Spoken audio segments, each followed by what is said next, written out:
Gina Noble is a homeschool mom of 4 flown and grown kids. She's the author of Principal Approach Primer, available on Kindle or by referral. She serves as a mentor to other homeschool families who use the Principal Approach through the Pilgrim Institute and Foundation for American Christian Education. Gina has worked as a marketing strategist in the homeschool market since 2002. She successfully built several businesses and loves to inspire others to discover their own entrepreneurial spirit.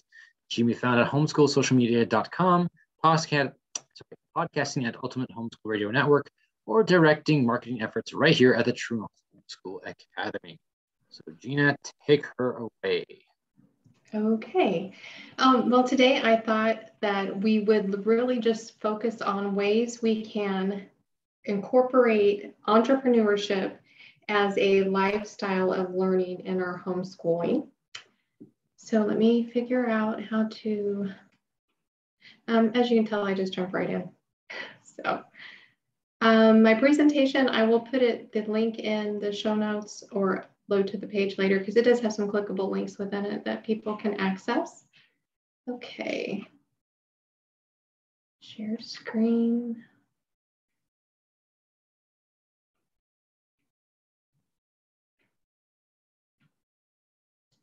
Okay, give me 1 second. I have 2 windows up, so it's trying to figure out which screen I'm talking about. Okay, I will just try to drag. I think this is what I want. Okay. And sorry, you don't really want this one. I gotta get this to go away.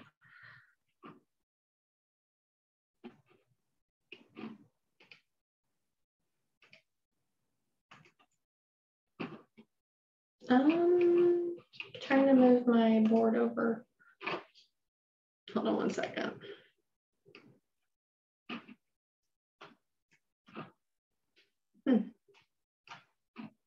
Okay, I'm going to stop sharing screen for 1 second. Sorry. To ask, do you need help? And I was like, oh wait, I force of habit. I can't just run down the stairs to help like I would with mom. Well, I'm trying to move this bar off the top and my screen has a little bit of damage to it, so I can't see behind my screen. Okay, hold on 1 second. Okay, let's stop share. Stop share. Okay. And let me move the screen over to another computer screen.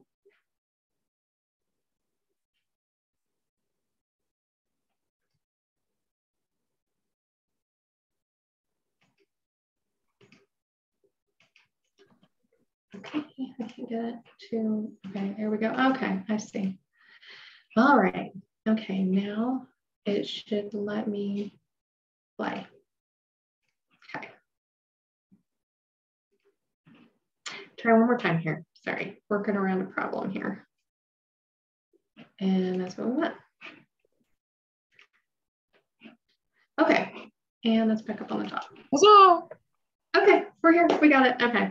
Hopefully I'll be able to see my little move you over here. Okay, so what I noticed in my own children as I have 4 kids, and like I said, they're all flown and grown. My youngest is 22, and I always have to think about that. But they all have, at one time or another, had side businesses. And you know, they varied the gamut from Poshmark to my oldest and my youngest boys both picked up our Amazon business. So what I noticed was, and why I got onto teaching my kids entrepreneurial things and making it a lifestyle of learning within our own homeschool, is that they seem kind of bored, unmotivated by what we were doing in school. I mean, you know, they humored mom and we had table time and I had, you know, good answers. They seemed to cooperate. But at the end of the day, they put their books away and they fiddled around, you know, whatever they wanted to do. And when I took on homeschooling, I thought it kind of cured all of that. I thought that was a thing public school kids do. They do their homework and then they, you know, throw the books in the book bag and then they don't learn anything till the next day. So I had these 3 problems, and that was they weren't, none of them were interested in traditional book learning. So if you have a child who is not interested in textbooks, learns outside the norm, then that could be one of your problems as well. The second problem that I had was that I had a child who had a problem for every solution. You might call him a negative Nelly. You might call him a hole puncher in your idea or plan. But this child could always see the pitfalls in any situation. As I've grown older, more experienced in business, I realized this is a person you want on your team. But at the time, it just seemed like a pain. But now I recognize it's truly a gift. Problem 3 is I had a child where everything was boring. This is boring. Why do we have to learn this? I don't understand why we have to learn this. So, if you're the kid, if you're the parent of a child like that, and you're always having to explain why you're learning something or doing something, it can get hard, because you want to just say, because I said so. But this child, that's not going to work. So you're gonna have to learn to approach that child differently. And this is one of the ways that teaching entrepreneurial skills, or fostering the entrepreneurial spirit in your homeschool can help. So there are different ways we can start laying a different foundation on our homeschool with entrepreneurship in the back of our mind. And the first tip I would say is that these are kind of broad, but they really do give a child a way to look at the world through the eyes of an entrepreneur, which is really just looking for opportunities for growth in business. Okay, so tip number 1 would be to look at ways to encourage leadership in your kids. I don't advocate for just signing them up for leadership things, but when they're in a situation where something has to be decided or done, encourage them to be the child to step up and step out of their comfort zone a little bit and make a decision or lead in a direction. Number 2 would be to let them be different. When I talked about the one child who found a problem for every solution, this actually is a very good thing. And there's so many different parts to a team, and a family is truly a team, that this recognizing that the difference in our kids, we can still have unity with that diversity. So we can be unified as a family, and we can just honor the difference in our kids. And entrepreneurship allows for this, because if you think about just how many different businesses there are in the world and how many different needs there are in the world that a business could fill, you can recognize that there's something for everyone, and being different can be a very good thing. And homeschoolers are already outside the norm, so it's not a far leap. Number 3 is to model the qualities you want your kids to emulate that allow for diversity. So this is, again, that struggle I was talking about when you have kids who are very different in personality from yourself. I'm a pretty positive person. I can always find the positive in something. So my one child who was like that was a challenge for me, because it just I felt like he was negative, and he felt like I was Pollyanna. So it was fine. It worked out. We were able to work together. But the qualities that I would want to emulate would be those leadership qualities and some other biblical principles that we'll talk about here in just a little bit. So I'm going to just go over 10. I think I actually got more than 10 in here, but there are 10 tips or 10 ways that you can foster the entrepreneurial spirit in your kids. And the very first one, which is a good foundation, is financial literacy. So I know yesterday, Pauline talked about financial literacy, so this dovetails really well. But give your kids, teach them about money from a solid age to give them a solid grounding in finance. This can be as simple as earning money for chores. If you're a family that gives an allowance, making them accountable for how they spend the allowance. It can be looking for ways that you see money misspent in our government as your kids are older, so they can see the cause and effect to money in the world. And I would also say teaching them the biblical concept of sowing and reaping. So what you sow your money with might be what you, so if you're blowing all your money on, junk toys from the dollar aisle, you might have a bunch of broken junk toys and no money, nothing to show for it. So there are a lot of good resources out there to teach financial literacy. True North has the financial literacy class. And then there are some great books on teaching your kids financial literacy as well. Okay, give your kids the opportunity to develop self-drive and independence with natural consequences. So not everyone is going to have a job. And I think Lisa talks a lot about this on the Compass blog about what the future looks like. And especially after 2020, so many people didn't have a job to go to, whether they were in the service industry, like waiters and things like that, but even dentists, doctors, they couldn't see patients. So you have to have the ability to pivot, and your kids have to know that there are ways that they can support themselves that aren't always dependent upon someone else running a business and providing them a job and benefits. And we see more and more of this every day. I mean, when I started as a virtual assistant, most people they didn't really know what that word meant. But I think for the most part, people do know what a VA is now, and there are so many. So you can get a very specialized VA now. We're used to, you got a general VA who kind of did everything. Ways that you can foster self-drive and independence with natural consequences for your kids is when they ask for money, you can brainstorm with them ways that they can earn it rather than just giving them the money. It can be as simple as completing a chore. I once paid one of my kids to clean all my baseboards because it just made sense. I wanted them done and they wanted some money, and so it was a perfect fit. The second one would be to teach them the art of valuing items. This can be taking care of the things that are entrusted to them, so that principle of property, and teaching them to respect and honor the property of other people. These are important keys for teaching the art of valuing items, but also when I say valuing items, knowing what something is worth. So you can go on eBay, and if you go on eBay with your kids, just go with them is what I would suggest, but you can look up maybe a toy that they have or a book that they have. You can use Amazon for that. And you can go down and look through the different selling options.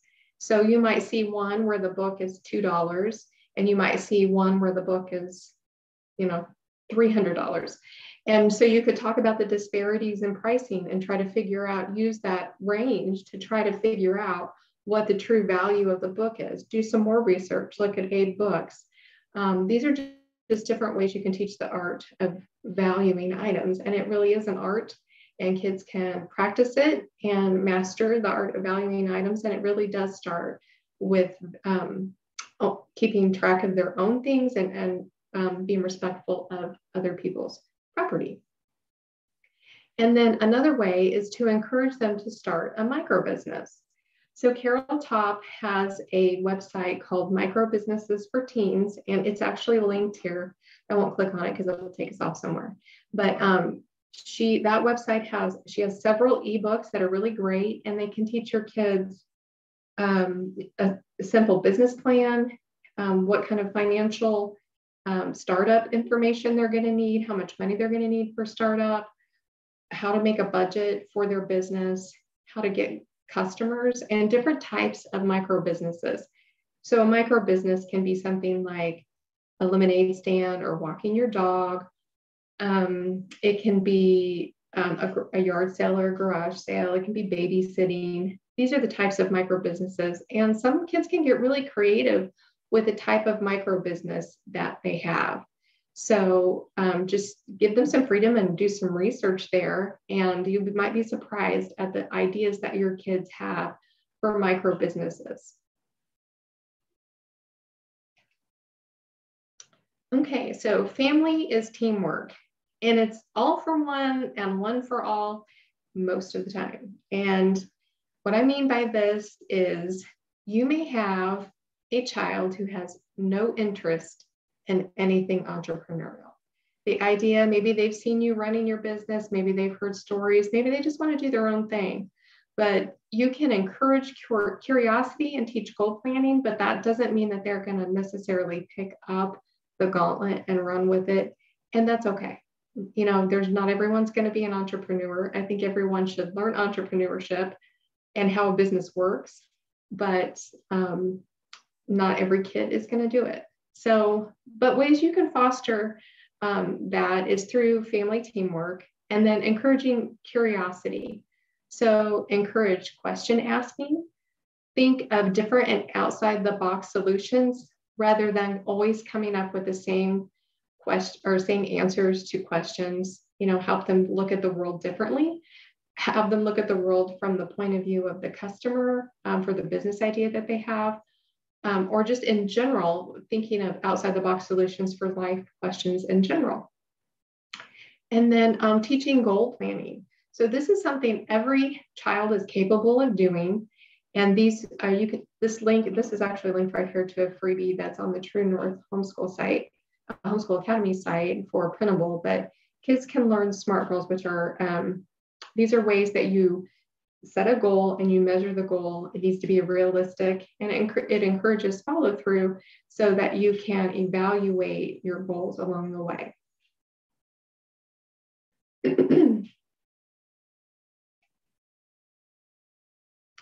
So this is parenting time, when this is the way that having a family-run business or encouraging entrepreneurship in your kids, this is the way you might be able to recognize if somebody has an entrepreneurial spirit about them. These are traits you can look for.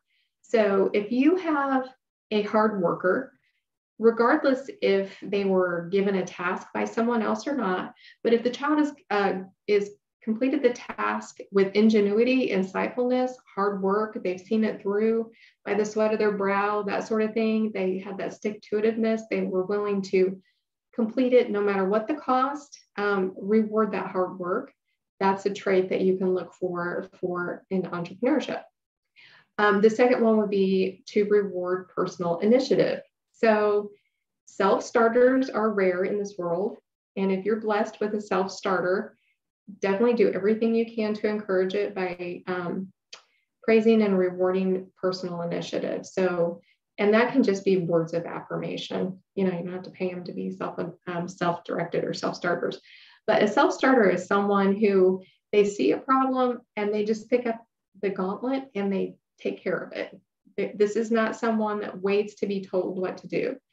Homeschoolers, as a rule, already have a leg up on this. And I saw this in my children's college experience, that when they were attending college with kids who had come from the public school system or even just private school system, these kids were used to having all of their materials laid out for them for the year or for the semester or whatever. And then they just checked off boxes and completed the work. And the kids they recognized that they were unusual and that they looked through the entire year or the entire semester, or whatever the course may be, to see what they would need in advance and see what they could get started on. So they didn't wait for the teacher to tell them to turn to a certain page or whatever. So homeschooling breeds self-starters anyway, usually. This is something you can work on, but if you have a natural self-starter, definitely find ways to encourage and recognize that. Okay, teach your kids it's okay to fail. Just teach them to fail forward. So every failure is really just an opportunity to learn something, to grow. You can study what worked in whatever you failed at or what the business idea that failed. You can discuss what didn't work and what you would do differently next time. And these three simple questions, when you come up with a failing opportunity, is a good time for reflection. A child can notebook about this. You can just have discussions about it. One instance that we had is we had an Amazon business and we had a pricing software because we had so much inventory. There's no way you could ever manually reprice the software. So, or the items, and we had a software that took care of this for us. So at the end of the year, we were looking at business cost, overhead, and we were looking at ways that we could cut costs in our business. And that's, that's a skill to teach your kids too. But my boys were very active in the business with me. And so we were looking at this, and we realized we could save almost $2,000 a year if we priced it ourselves. But I couldn't see a way that we could ever make the time to reprice it. So my youngest developed a spreadsheet system where he would download all of the inventory to a spreadsheet, and then he worked a formula with parameters, and then he uploaded it with the new pricing, and he did this once a day. And then we reevaluated about what about that was working and what didn't work, and what we would do differently next time. It did end up saving us quite a bit of money. It was a little bit of work, and it wasn't a complete success. Sometimes we would have a book that maybe was priced way outside the norm, and so sat too long on the shelf, and we just missed it because we had so much inventory. So it languished and eventually lost money because books have a shelf life. Or we priced it so cheap inadvertently within those parameters, and we lost money that way. But overall, I think it was a wash, and it was a good learning experience.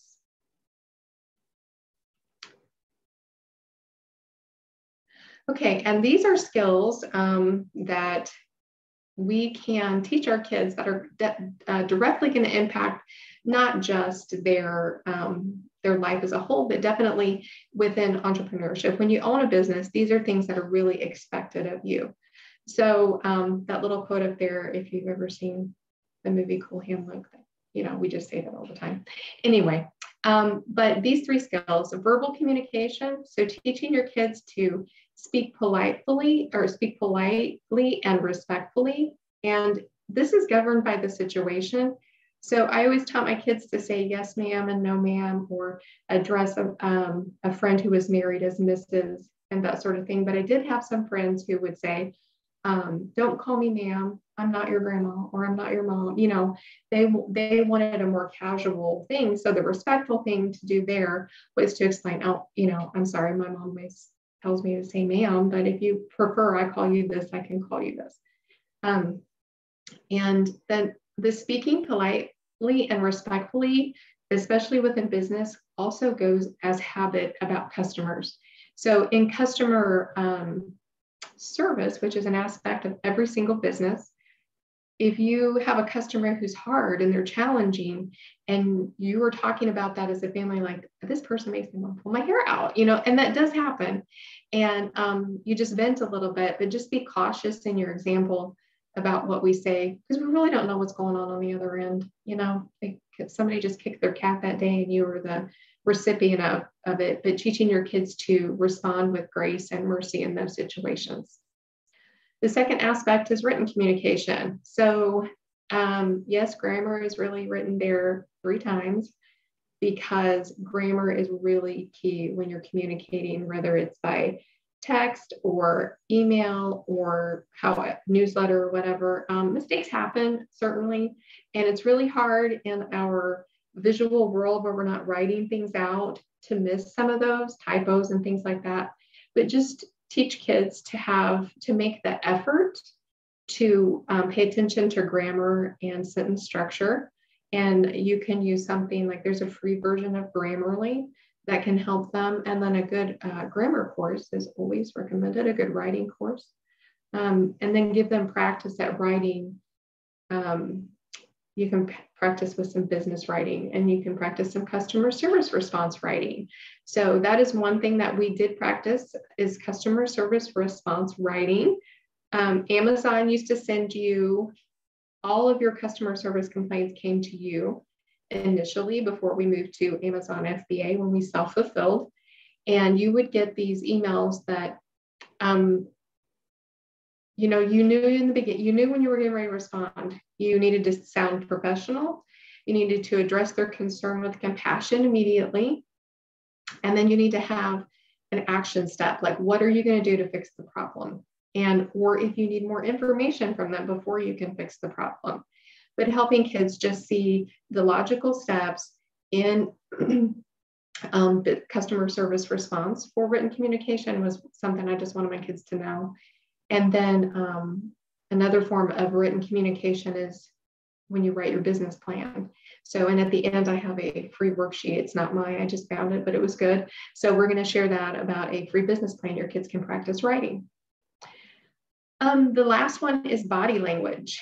And my kids, when they were young, I didn't have a smartphone. So I didn't have that disruption really, but they have grown up themselves pretty much in a world where that's the norm. So I always, teach them, if you want to be noticed when you come into a room, like if you need to have command of the room, you want to know what's going on in a room, just go in with your eyes up and your chin up, just keep your chin up. And for one, you can see everything. And secondly, you look like you're there for a reason. Have you ever seen somebody just kind of slide in a room and they stay on the edges and you don't know what's going on? Or you encounter someone and they don't look at you and they look down and they don't make eye contact. And I'm not talking about, which actually I'm probably not because my screen's over here and I'm looking at my other screen.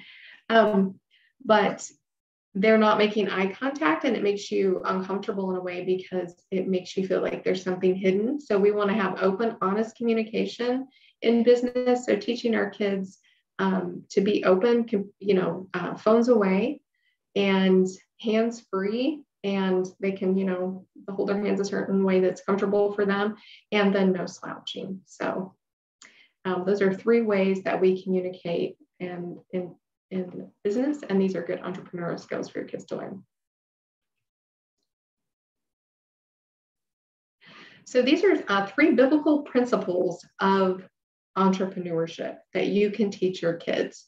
So at the top there, I have sowing and reaping. And I think I probably use this one to death in my homeschool, but it was just really a good one because it's also the law of natural consequences. Whatever you sow or whatever you put effort into or whatever you don't put effort into, you're going to reap that one way or another. There's no action that doesn't have a reaction. So it's going to come back to you. And you have to think about what you're sowing in this world and what God expects of you as a believer about what you're sowing. So we want to teach integrity in business. And that comes through, like we talked about, financial literacy, communication styles, those things. And then we want to make sure that we do things in a way that others might know that we're believers. Like they know we run our business by biblical principles. They can see it from the outside. And the reaping of that, the reward of that is may not be a financial reward, but it's a reward of having peace within ourselves about how we're handling ourselves. And it can be, God blesses those things. So sowing and reaping is a good one. Just teaching consequences. So the second one, the second biblical principle of entrepreneurship is to let your yes be yes and your no be no. And this goes into making agreements about what you will do and what you won't do. And this also is a really good boundary teaching skill. So I am a yes person, and then I figure it out later. And I modeled that to my kids who really, I had to realize that's not a great fit for everyone. Some people really need the structure of yes and no. And I do have no buttons, but mine are probably a little wider because I can be excited by the challenge of figuring something out. And an entrepreneurial type kid may also be excited by the idea of figuring it out. But the biblical principle here is that we only agree to those things that we can deliver, and we don't. Did I lose anybody? We can hear you. We're here. Okay, I'm sorry. Okay, my internet went out on this other screen. That we let our yes be yes and our no be no. We don't agree to things that we can't deliver or do just because we may be getting paid for them, let's say up front. We want to make sure that we only agree to that which we can deliver. And no is no. So when we say no to something, then we know that our no, we've thought about it, prayed about it, researched it, whatever the case may be, so that we're firm in our yes and our no's. And then the last one is the golden rule. So you think about, and this is a question I use in interviewing a lot in another business, but you can really think about a time when you had excellent customer service. I mean, what was it about the experience that just wowed you? What was the wow factor there? And that principle at play there is just do unto others. So someone did unto you the way they would expect to be treated. And so if you can bring to mind that really good experience that you had as a customer, you can use that in your business, and you can teach your kids to look for those examples. So, you know, if you have a waiter or wait staff that go out of their way to make sure you have a great meal, you can point that out to your kids about, you know, how that golden rule there is in place. And then just again, back to honesty and integrity in our businesses or in teaching entrepreneurship skills. Okay. Then I always call this Go Give in my homeschool. And this was because my very first business was actually a Mary Kay business. And the person, they awarded one woman the Go Give thing, you know, and I was like, oh my gosh, I want to get the Go Give. But that is a person, once a child embraces their entrepreneurial spirit, look for ways to give back to the world and leave a legacy. So Go Give is just someone who they take what they've been given and they give back. So different ways that you can use this in your, like if your child develops a business or you have a business of your own, is that they could tithe a certain percentage of their profit to a cause or to their church or whatever they want to do. They can serve as their business. So our home-based business, which was called Whiskers Books, after our cat, we went and served with a Korean church to teach English to Burmese refugees that they come to this country and their kids were now in school and they didn't understand anything that was going on with the kids in school because they didn't speak English as a native language. So we all went, and my kids got tons of service hours. But on top of that, we just learned so much about a culture we knew nothing about, one that really would never touch our business or impact our business financially in any way. But we went there as a representative of our family business, and we supported that ministry financially as our business as well. And then also lead by example. The student is not above the teacher, but everyone after he's fully trained is like his teacher. And I remember when I very first read that verse in Luke, I thought that was the scariest thing I'd ever heard in my life because I wasn't really sure I wanted my kids to be fully like me. So that did give me pause to think about what I do in front of my kids. And if I'm real, if I'm authentic, if I'm myself, if I'm honest, if I go the extra mile for people, if I'm hardworking, am I those things? Because those are the things I want them to give back to the world. And so we definitely do model it first. So if you are naturally a good leader, or that's an area you need to work on, just know your kids are always watching. I mean, they never are not watching. And when they get to be a certain age, they will remind you of those things. It's real fun. Okay, and then these are a couple additional resources that I found that I thought were really worthy.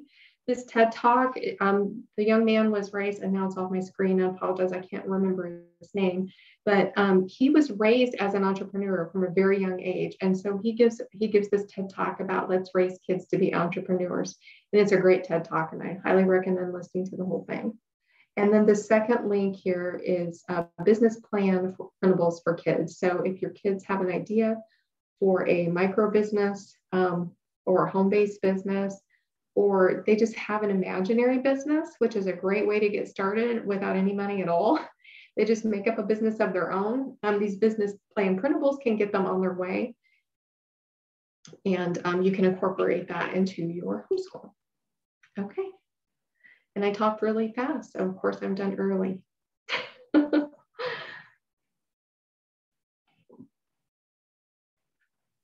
right, any questions for Gina? So throw them up in the chat. You probably answered this one already, but what are some specific things we can do to help our kids? Well, I don't have any, but that people can do to help their kids think outside the box, to be creative and be versatile. Okay, so we use this, and I'm sure you may have already heard of this. It's nothing new, but it was the KWL. I think it was, what do I know? What do I need to know? What would I like to learn about any kind of topic, or it doesn't matter what it is. You can apply it to anything, but what do you already know about something? What would you like to know, and what do you need to learn? So that can foster some curiosity, and it can also get them thinking outside the box. Yes. And yesterday, I know Felice Gerwitz was on yesterday, and she has a new blog post up on Ultimate Homeschool Radio Network about teaching kids to think. And she also did that seminar. And there's some ways to get your kids to think outside the box. There's a whole list on there. So that's a good resource there. Awesome. Thank you. Mom had one in the chat. Okay. You've had a few businesses. What was your favorite business and favorite aspect of business? My favorite business really was when we had a family business. I got to know my kids, not just as my kids, but as managing them. And you think about I saw skill sets in them come out that I never realized that they had. Like Casey developing the spreadsheet to upload. I didn't know he knew how to do that. I mean, that just blew my mind blown.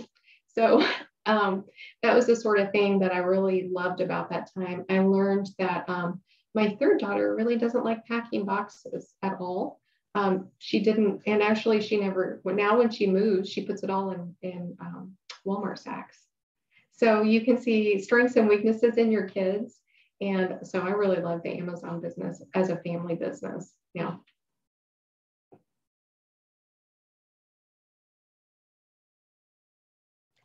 Gina, do you have any recommendations? I'm sorry, I was trying not to go on here because I'm losing my voice.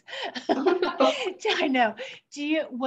What would you recommend for people who want to work at home? What's a good way to get started? I get that question all the time. Like, I want to work, but I'm homeschooling. How do I start an online business at home? And you've done that you've reinvented yourself so many times. Like, where would be a good place to start for people? Well, I think when we did the Amazon business, it was one of those things where it was just a curiosity thing where I had all these homeschool books and I wanted to sell the books. And so I sold the books, and in my selling, I realized somebody was selling a book for a penny. And I just wondered, how did they make any money at that? And so actually they make it in the shipping, or they did. And so then it stumbled, one thing led to another. I learned how much you had to sell a book for to make any money. And I realized I could do this to help support our family. And so that just kind of spiraled. I mean, it was just like one after another. But if I were going to, thinking about starting from scratch, what I might do is make a list of all the ways you've served, including all of the skills that you have in homeschooling. So many things that I did in the retail management world and I do now on the online business management world, I did these things in homeschooling just in a different way. So you're probably managing a calendar. You're probably managing email. Your church needs a quick picture for something. You can figure things out. If your personality type is everything is figure outable, working at home is good for you. If you know how to put together a spreadsheet, or you have some basic, like maybe there's like some dictation things that you can do, like maybe you don't know where to start with your skill set. Just make a list of all the things you do in your day or you've done in your previous work life if you had one, and then ask others to what they would say you're good at. Like, when you think of me, what are some business skills you think I have? Don't be afraid to ask people that. That is how I got started. I volunteered for ministry for a couple of years, and I asked her what she thought I was good at. And she was the one that suggested that I look at being a VA. So after I nailed down what I thought I probably could do well, and so that somebody felt like they had some value for what I was doing, then I emailed every person I knew. Oops, sorry, it's that light thing. I emailed every single person that I knew, and I offered to work for them for a certain amount of money. And I had good response from it. So sometimes people just don't know you're looking, and they don't know what your skill set is. And you don't need a website.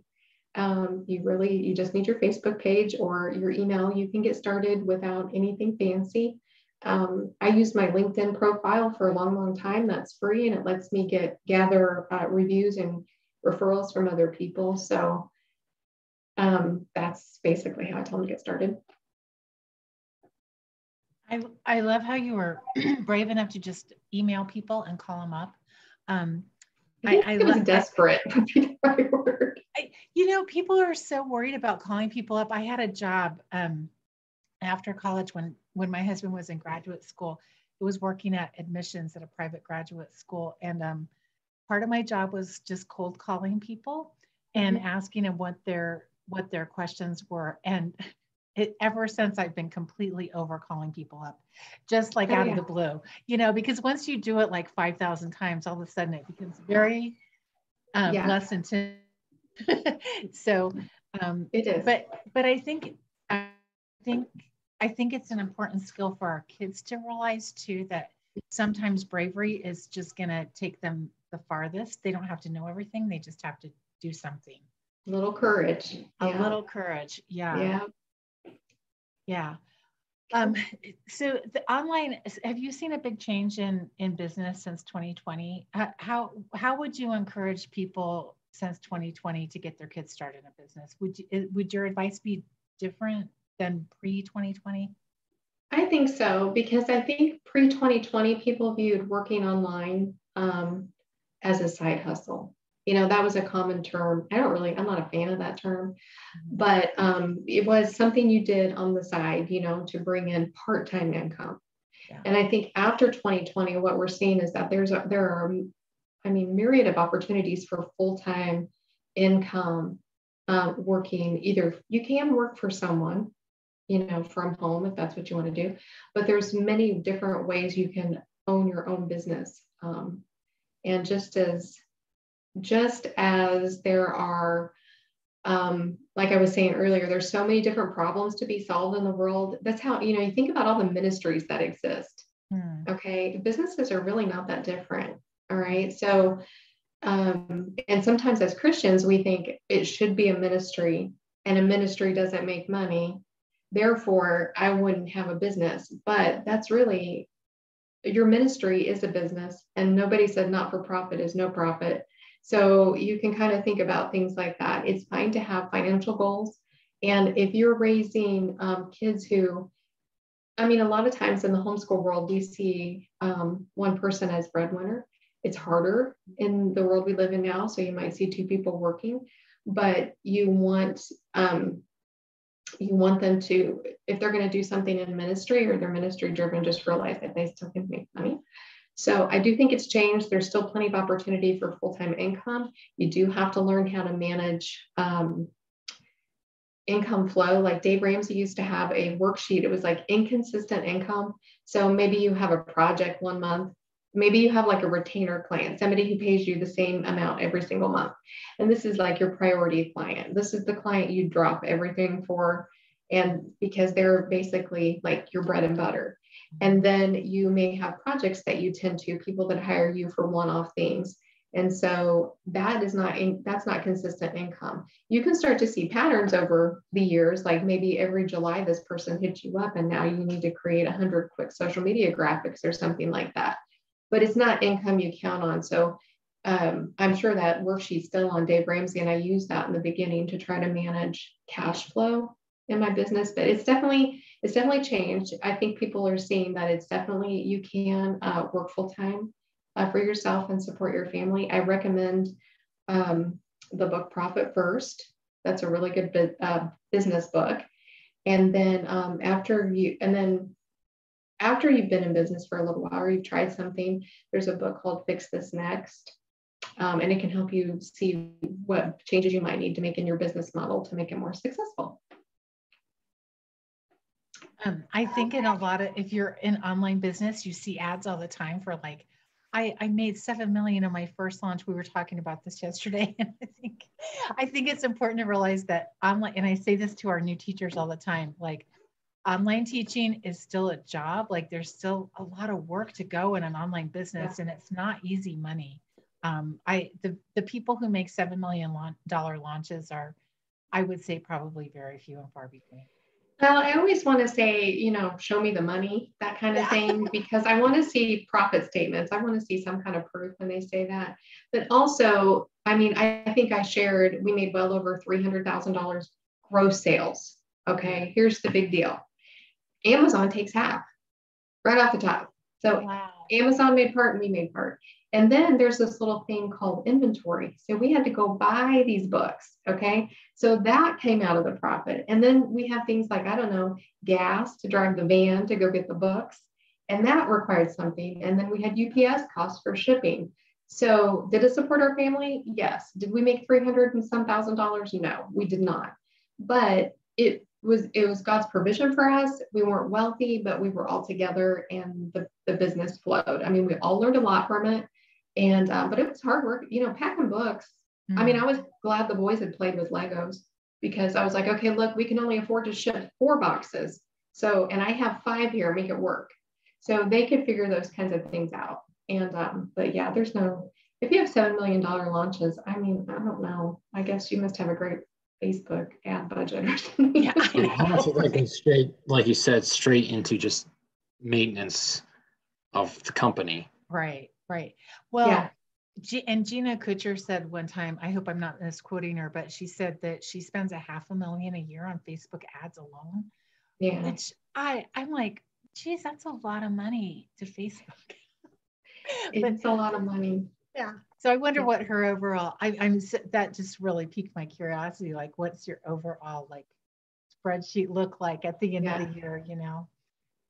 Well, just like helping our kids understand that about a business going in, even their companies that they work for, these companies also have those same parameters. They also have gross revenue, profit centers, loss. They have those same things. And usually the expendable is you and your income, depending, I mean, but that happens. This is how people get laid off.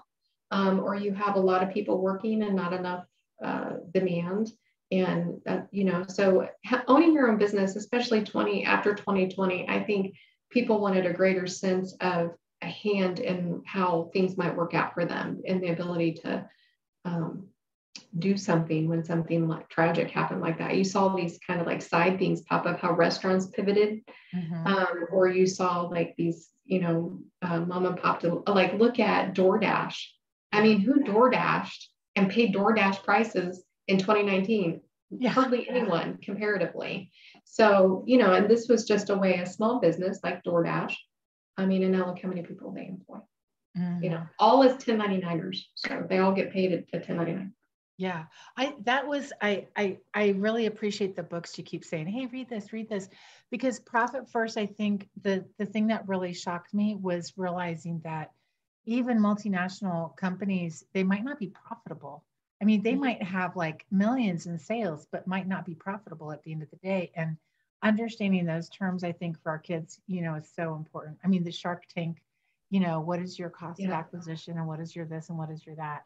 I didn't even know those terms 5 years ago. I never watched Shark Tank. And now I do every now and then. I'm glad I didn't watch it when we started True North, because I don't know that I would have started True North, to be honest with you. Yeah. There's I can't remember the name of this book. Maybe I'll think of it in a minute, but they tell the story of GE. And I didn't realize the importance of profit centers, you know, how within a business. And I mean, this is true in online business. Each arm of like True North has a different, you know, when one thing is more profitable than another. Yeah. And so large businesses have these profit centers. And so this guy, and I can't remember his name, but anyway, the guy comes in and what he starts doing is just cutting out these profit centers. Like, this one's not profitable, we're done here. This one's not profitable, we're done here. And he made it run really lean. And it turned GE around for a while until he was gone and they thought differently. And there you go, they sent it all to Mexico. But those are things I think our kids need to understand, is that like you train for a job, you're not, it's not like before where you're training for a job you're going to do for life.